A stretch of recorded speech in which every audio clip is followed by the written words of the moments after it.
I'll show you in this video how I've got this converted now to run off of a carburetor, and probably with stuff that you either have laying around or can get from a junkyard or can get very easily. I'm using all the factory parts except for the carburetor.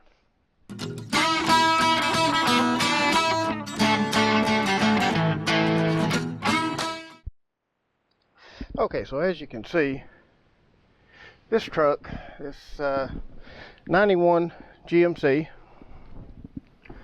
with the 4.3 liter V6 in it, has a carburetor on it.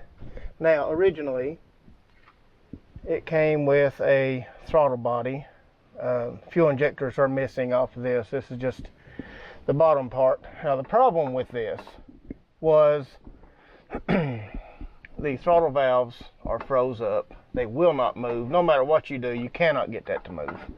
So, yeah, I kind of gave up on trying to get that to go. But I looked them up, and you can buy them. They're expensive, but you can buy them. I may, at some point, get another throttle body and throw on this. I still have.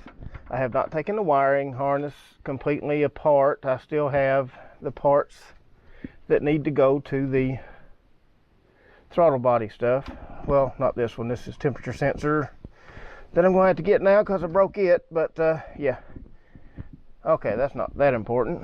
But we do have all of our wiring hooked up. We have everything plugged in the way that it needs to go. So as you can see, we have our carburetor hooked up, return spring, cut that little piece off of it, but our throttle cable works fine. We have the TV cable hooked up. Now that is a little tight. I'm gonna have to adjust that out a little bit more, but for just getting it running, it should be good enough for now. Like I said, throttle cable, it works. And as you are pumping it, I don't know if you'll be able to see down in there good enough. I don't know if there's enough light. But yeah, there is a little squirt of gas every time that you pump that. So the accelerator pump is working. Now, what do we have for a fuel system? Right now, we have this right here. Now the pumpy part of it is no good anymore. It does not pump. Actually, I need to make sure that it can breathe. So I'm going to loosen this up. Probably just take that. Well, I'll leave it a couple of threads in. But yeah, the seals in gasoline, you know, have messed up. So I just got it going through. This is our little valve for the fuel, so I can turn that off. It's running into here, and I didn't have a straight, so I had a T. And I had it hooked to this. My intention was to see how much pressure that I'm putting out when I pump that up, because I didn't want to put too much pressure and just blow past the needle and seat. So right now, actually, it's just gravity feeding, so it should be just fine. But anyway, now what we can do is, I have not started this yet. Just got everything hooked up. Got gas plumbed into it. I think it may start, but y'all accompany me and we will give it a try and just see if this thing can come to life.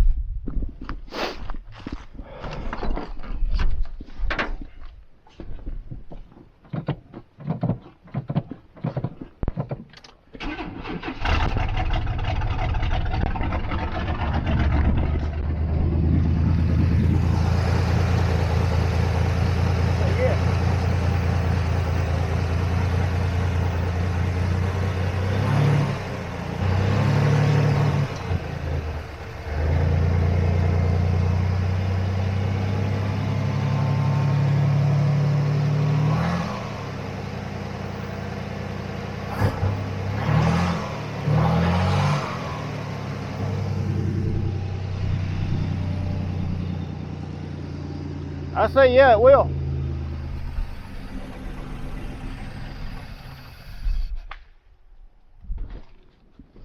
And try starting it up. There it is.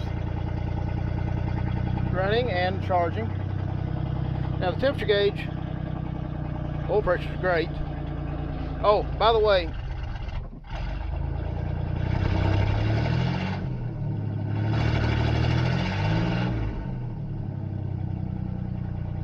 okay, it needs to warm up a minute. Uh-oh.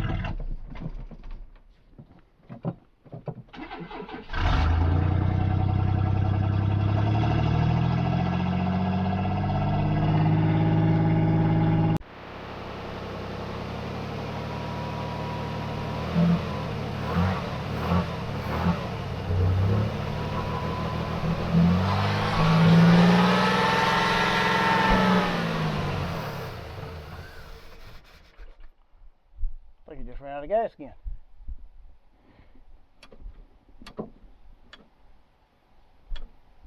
Yeah, I think I'm going to have to rig up a better fuel pump system, but it seems to run very well.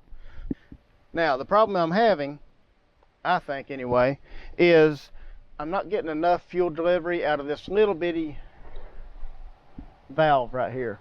So I think what I need to do is need to rig up an alternate fuel system so that it can have actually a little bit of fuel pressure. A couple of PSI should be enough, and then I'll get back with you.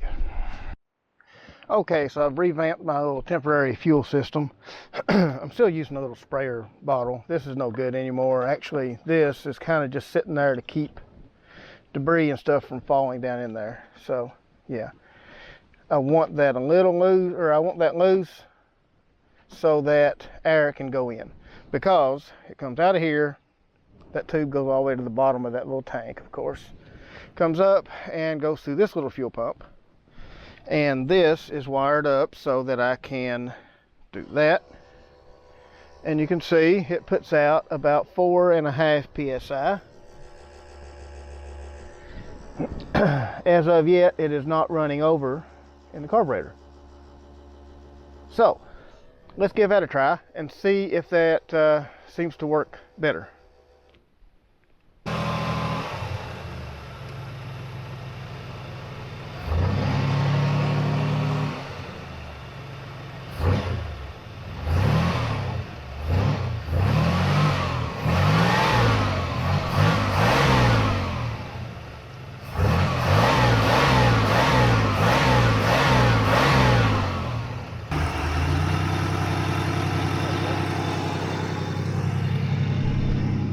Now it seems to be working a lot better, running smoother,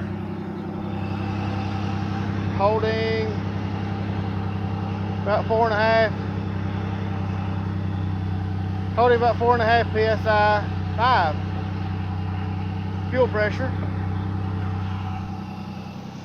Sounds really good. Okay, so I'll put my fan shroud back on, and I can't get a good battery apparently. It may be the terminals, I don't know. But anyway, don't seem to have really fast cranking right now. But okay, as for the carburetor itself, it works really well. Now, what we're going to have to do, we're going to have to put this fuel pump somehow in line so that we can use our original tank. But I need to take that old tank out and clean it out, because that old tank has had gas in it for a long time, so we don't want to use any gas that's in it. Now, it did drive a few minutes ago. One problem is these tires. Yeah, you probably can't hear that, but it's hissing. This one is also hissing. I pumped them up and they did not stay.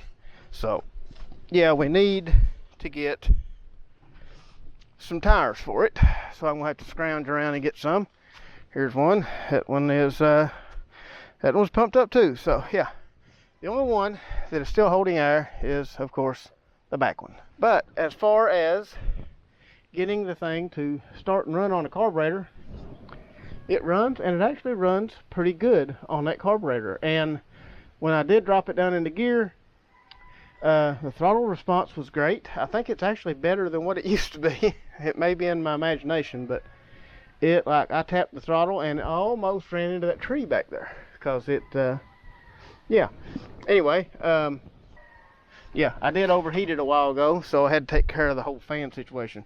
But now that we have all of that kind of reassembled, looks like an engine again. Only difference is now we have our carburetor on top. One thing I'm going to do with it still sitting here, I'm going to put something over top of that carburetor so nothing can get down into it. So, can I make this 91 GMC that came with a throttle body run off of a carburetor and run well? Yes I can. And it was not very hard at all. You can actually buy an adapter.